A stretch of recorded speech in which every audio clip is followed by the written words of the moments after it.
How to write a worship song. 3 tips to get started. If you like the video, give it a thumbs up and comment your thoughts below. For more videos and tips, subscribe to our channel. I led worship at Mars Hill Fellowship in Seattle for over 6 years and have written a number of worship songs. The Lord tells us to sing new songs to Him, and it is a good thing to write new worship songs, especially if the church is new or going through a season of change. Worship is our response to the Lord, and writing songs relevant to the season and to the congregation is extremely powerful. This is not a how-to on songwriting, but rather on how to write a worship song. Obviously, basic songwriting talent is required to write a good worship song, and musical ability does not hurt either. Know your audience, play your instrument well. These are good pointers, but out of the scope of this article. The focus here will be on how to write a worship song people want to sing. Any how-to article about art is difficult. How to write a book. How to paint a masterpiece. These are not as straightforward as how to change your oil or how to put together a boy band.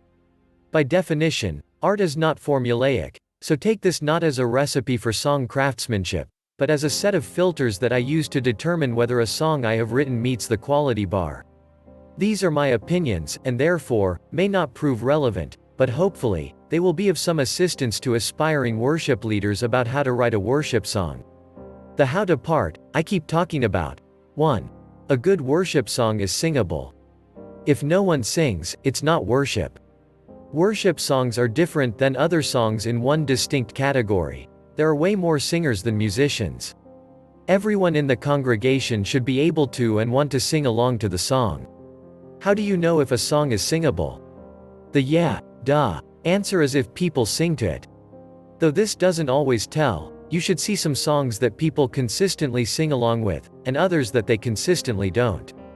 Ask yourself the difference between these two songs, and I think you'll see some of the things in this article. Why does a song have to be singable? The congregation is not the audience, and the leaders are not performers. When worshiping, we are all one body lifting up our voices to the Lord. As singers and instrument players, our whole job as worship leaders is to encourage as many people as possible to worship, and this is usually manifested through singing. A singable song is in a good key. If a song is too low or too high, less people will sing along. The same goes for a song with a wide range. Sometimes, it is hard to remember that most members of your church are probably not musicians or singers, and if the song is all over the place, it can be intimidating to sing along with. A good worship song should be fun to sing. If a song is not fun to sing along with, less people will. The most important test here is the shower test. Would you sing the song in the shower? Similar test. If the power went out in the church on Sunday, and you had to lead the congregation in a cappella worship, would the song fly? A strong melody is the backbone of a good worship song. How to write a worship song. Clumsy phrasing should also be avoided. Putting too many words in a song or having awkward pauses or drawn-out syllables can make it more difficult to sing along with. 2. A good worship song is captivating. If everyone's minds are wandering, it's not worship. Worship happens when people recognize the awesome majesty of God and respond. This happens all the time, and mostly without music. Hiking, driving, washing dishes, all can be worship. Additionally, it is not your job as a worship leader to make people worship or to convince them enter in. I always start with the assumption that the congregation wants to and knows how to worship. It is my job to capture their attention and direct it to God. If you like our videos, help us reach 10,000 subs and hit the subscribe button now. The problem? Worship hypnotism. Even if you've done the first part right and made a singable song so that people are standing, singing, smiling, it does not mean that they are worshiping. If a song has been played too often or is too familiar, often the lyrics can wash right over the worshipers, and they never contemplate the meaning or meditate on how it applies to them. Repetition is the constant enemy and companion of the worship leader. A worship band that plays regularly needs 20 to 40 songs that they can play at the drop of a hat and about twice that many in reserve, ready to go after a touch-up.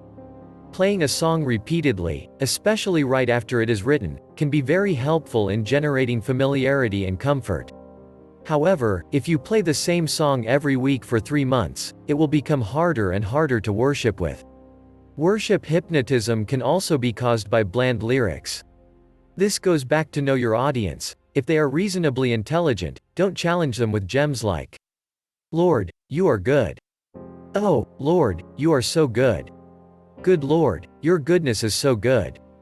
I will sing about your goodness because you are so good." Yes, you can worship to this, but the number of people that mentally check out and the blandness of the lyrics are directly proportional.